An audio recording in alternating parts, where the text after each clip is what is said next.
Hello, everyone. Today, I have a very special guest, and honestly, one I've wanted to sit down with for a really long time. My guest today is Baptiste Wicht, the founder of the Swiss, one of the most well-known and trusted personal finance blogs in Switzerland. And in today's conversation, we're going to cover how Baptiste went from a regular employee to build one of Switzerland's most followed finance blogs, and his own FIRE journey, financial independence, retire early journey, and what financial independence actually look like when you live in Switzerland, and the most important financial tips he would give to any expat living in Switzerland today. Baptiste, welcome to the show. Hi, thanks for having me. It's a pleasure. Yes, so lovely to have you. So first of all, thank you so much for featuring my financial journey on your blog earlier as well. It really meant a lot, and I know our communities, they loved it. So now actually, when we met up last year, so one thing that really impressed me about you was how you built one of the most well-known personal finance blogs in Switzerland while working a full-time job. So I know today we're talking about FIRE, we're talking about financial independence tips, but I still want to quickly ask you about your blogging journey. So what was the turning point that made you take it so seriously? I think I don't know exactly the turning point where it happened. I would say at the beginning it was just a journal for me, just to keep me accountable. So I was not expecting any readers, and it grew. Yeah, Okay. it grew kind of organically over time, and I realized that this was helping people. And I think that was kind of the turning point where it started to be useful, not only for me, but for at this point, my readers, because before there was none. But once I started having readers and I started having like a lot of positive echoes, I think that was really the turning point where I wanted to make this not into a side hustle. I think that was like kind of a side effect, but more as something useful for people. And that's still the goal. I'm not necessarily trying to make it a business. It just became a business kind of by luck, which I'm very lucky about that. But I'm still trying to help people as much as possible because I love this vision. How long it's been? It's been over 10 something years, right? It's the ninth year. The ninth year. Oh wow, that's already a long time. And then how many subscribers you're serving right now? Oh, so it's difficult to say. So I have like about 10,000 subscribers on the mailing list. Obviously, not everybody is subscribed. I get probably 100,000 visits a month on average. Obviously, like everything, there's some good and bad months. But overall, it's being I would say when it comes to personal finance and in Switzerland, I don't think anyone doesn't know that there is the Swiss.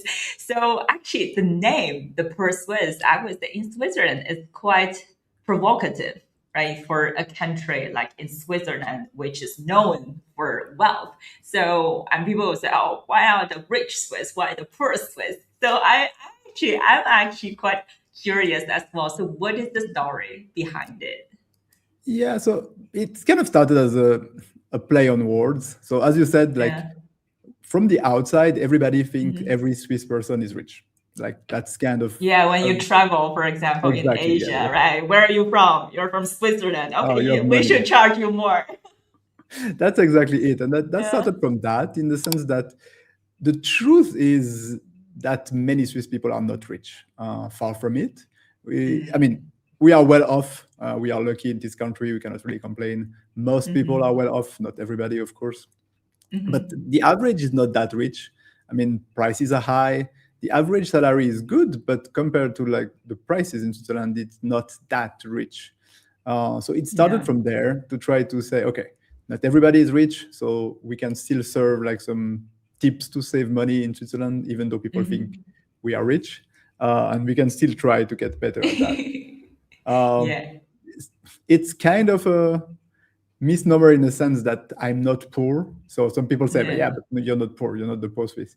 But I try to serve the poor Swiss in a sense. It's like the name is more for my audience than for me. And after that many years, it's too late anyway to change it. And I find it's funny and it's a brand. doesn't have to be that Yeah. much. Yeah, exactly. I think, yeah, to keep it, it's really, really cool. And then I think people memorize it so easily, as well. Yeah, it's very easy to remember. Yeah. And Baptiste, so when it comes to like your own journey, so one thing that I realized on your blog, by the way, for our audience who haven't, subscribed to your blog or, have ever, never, for example, visited, I would say highly, I would suggest you to take a look on the Poor Swiss website.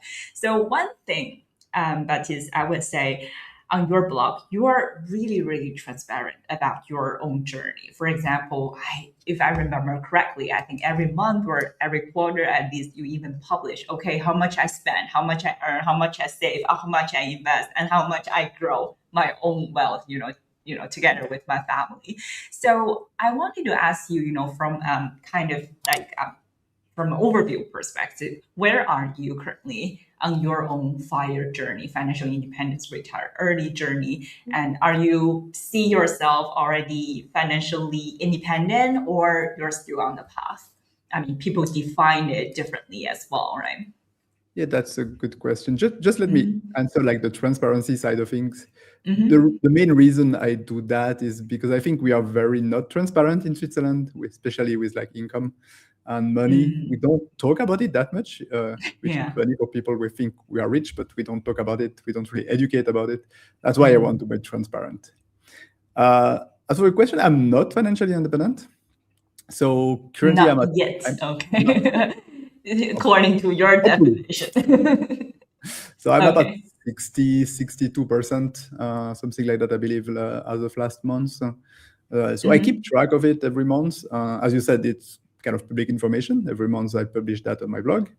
Currently, the stock market is at an all-time high. So obviously that 62, 63% I'm in is inflated.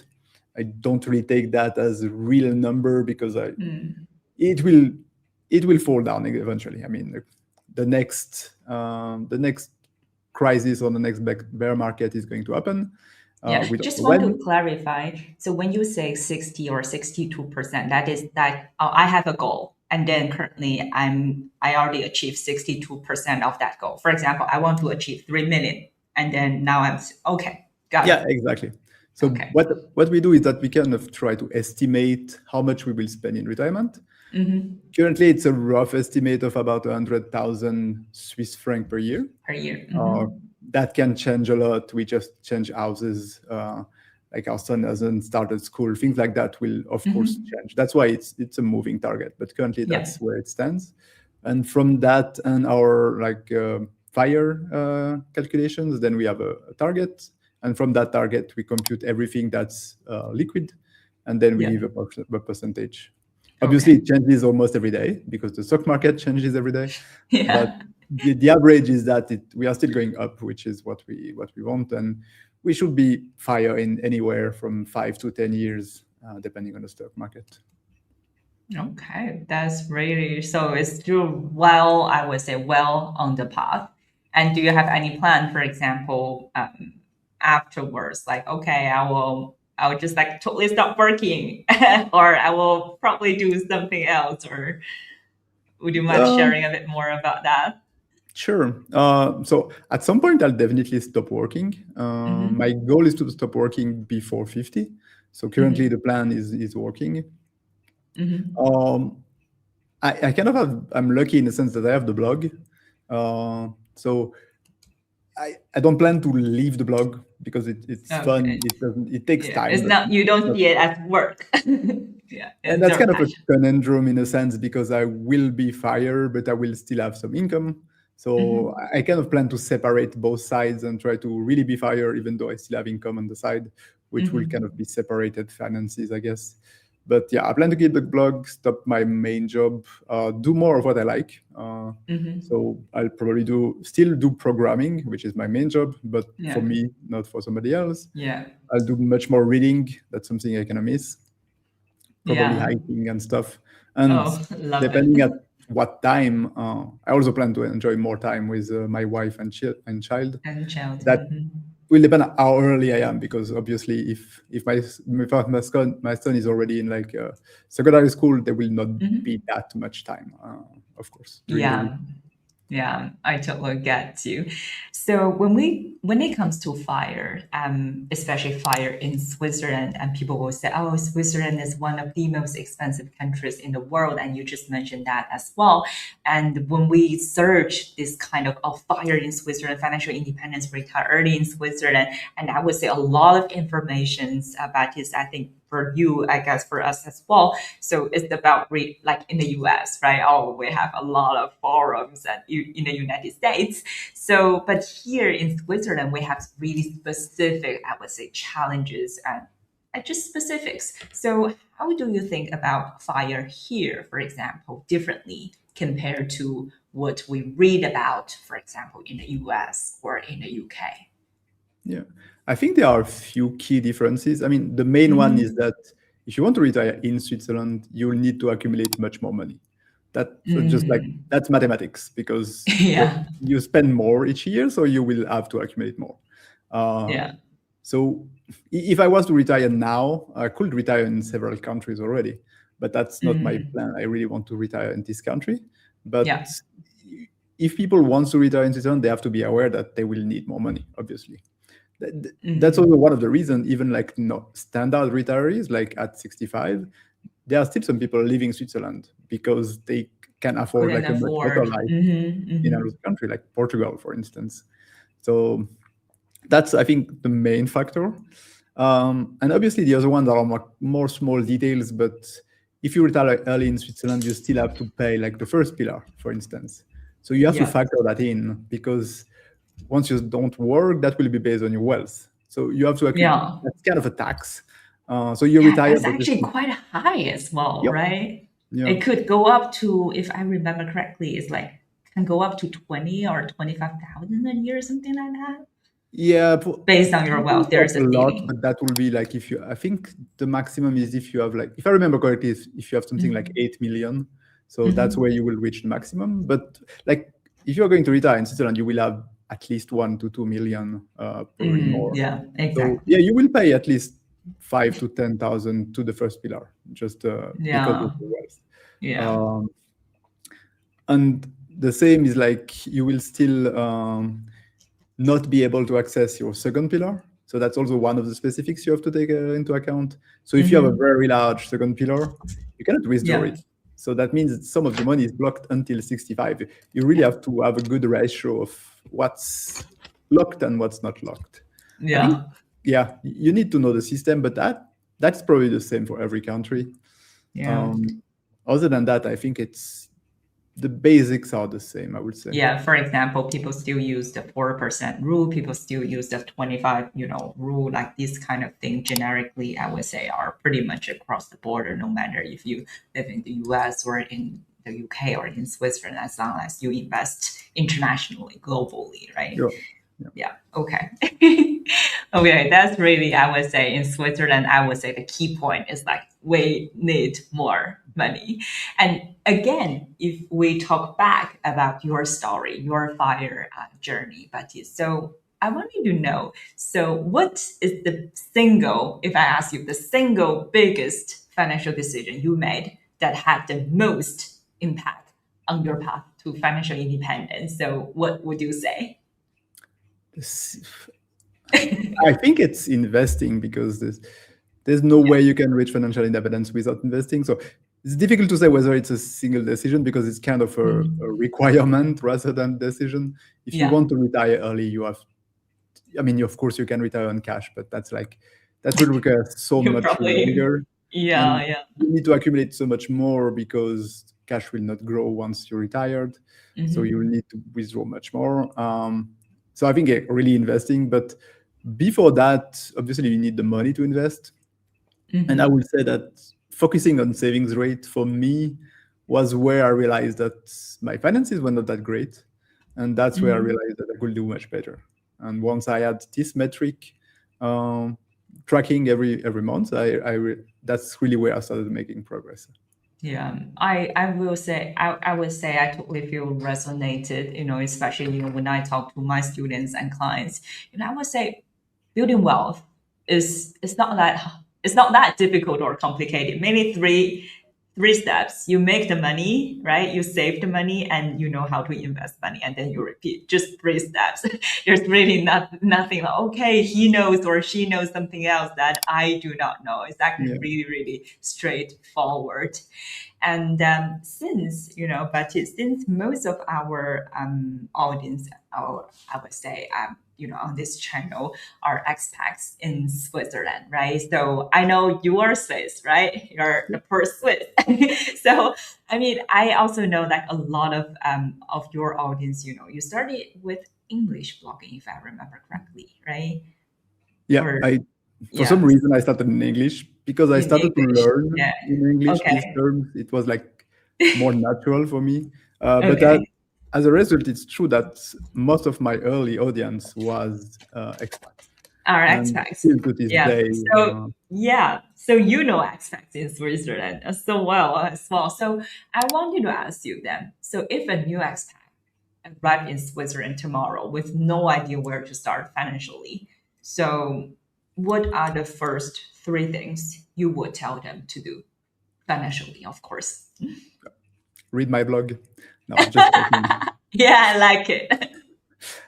3 things. I think you'd love to learn, obviously. But I think the main thing is to try to avoid the traps. And for expat, I think the biggest trap is the life insurance 3A. Unfortunately, like insurance brokers are very, very aggressive with expats because they know nothing and they want to trust like local brokers. And unfortunately, that's like always a mess. And I've heard like so many of them just got like a life insurance 3A for like no reason, and like that's really a scam. Obviously, Swiss people have this as well. It's also a scam. I got one. I got rid of it. I got scammed as well, so I know what I'm talking about. Earlier stage, really? Okay. Yeah. But I think that's avoid the traps. Don't trust too much, and be careful of banks and advisors in general because they don't really have your best interest at heart. There's a huge conflict of interest when you talk directly to a bank because sometimes they want to help you, obviously, and they are not all bad, but they still have to make money for the bank. They are like in marketing, they are selling their products, and the product they are selling is not necessarily the best for you, but a bank A is not going to recommend a product from bank B. That's just not how it works, even if it's bank B is much better. So they are really being careful there. Swiss banks are not worth their reputation as the best banks in the world. They're just like, I mean, I would say thank you so much for being so straightforward and honest and transparent about this as well.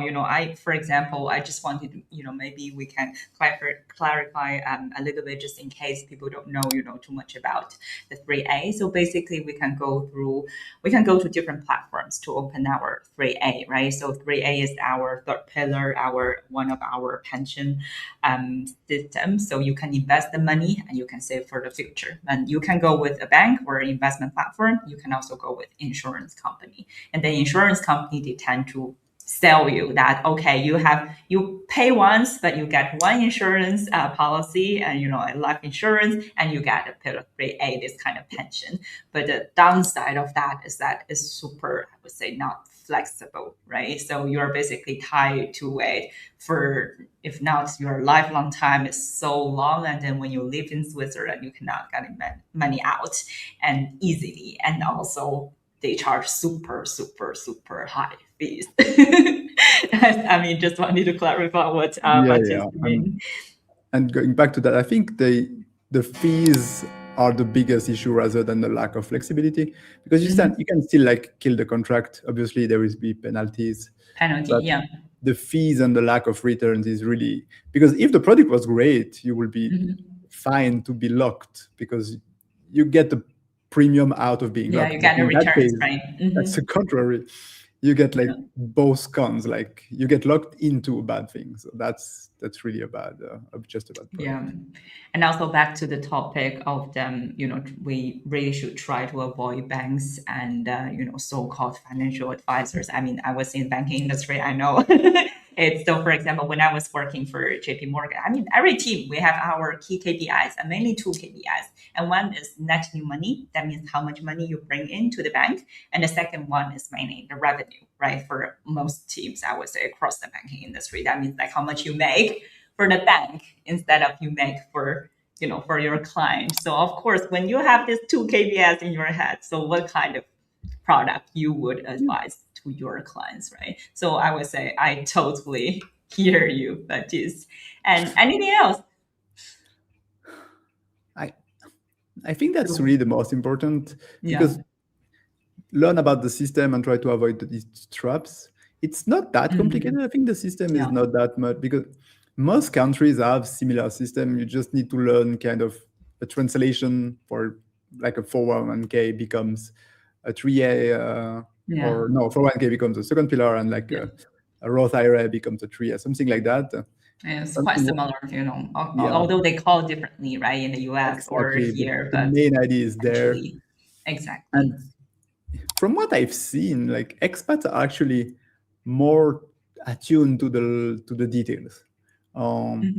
Like the first thing, like some expats ask, like, how do I invest in Switzerland? Like from the first day, and some people have been in Switzerland for 30 years, they've not invested any money. Like that's different kind of goals. I think they learn more in depth than other people. So I think that's really great. If they can avoid the traps, I think they're in a great space. Yeah. And do you also see sometimes they just like, they know they should invest, but keep procrastinating to next week, next month, next year, and they never did it again or never do it in their life? Yeah, I think that's not expat. That's like human nature. Procrastination is a big issue. And I think in most cases, it also comes from the fact that people think investing is complicated. But if you do it in a simple way, actually, it's almost boring. It's like at some point, like people ask you, how do you invest in that or X or Y? But I just never change. I invest every month, once a month. I don't touch it, and every month is the same. Like, but people get, that's it. Yeah, that's it. It could be so simple. Exactly. I keep telling my clients and students as well. If you really dedicated, for example, 5 to 6 hours from zero, I think you don't. The key problem is that there's just too much noise in the market, right? So many story trends, this kind of thing. But if you really learn it in a correct way, I would say probably just a few hours you can get really the fundamental of investment. Just figure out what you want, your financial situation and your goals, and then understand a little bit about the different investment options, have a holistic view globally, and then based on your goals and different investment options, build your investment strategy and then implement. It's really nothing more complicated than just like this. You really can learn everything just within a few hours. And thank you so much, Baptiste, for your time today. So before I let you go, I just want to quickly check with you. Do you have anything to add? And I think don't procrastinate is a good last end. word. If you want to learn more from me, like you know where to find me. The Pursuit is easy to find. We'll also put your website link to this video description area. So if you haven't subscribed to to the blog or the newsletter, please go do so. And again, thank you so much, Baptiste, for today's time. And it's really valuable. I would say I've learned a lot from you as well every single time. Thank you. Yeah. Have a great day, everyone. Ciao, ciao. Bye.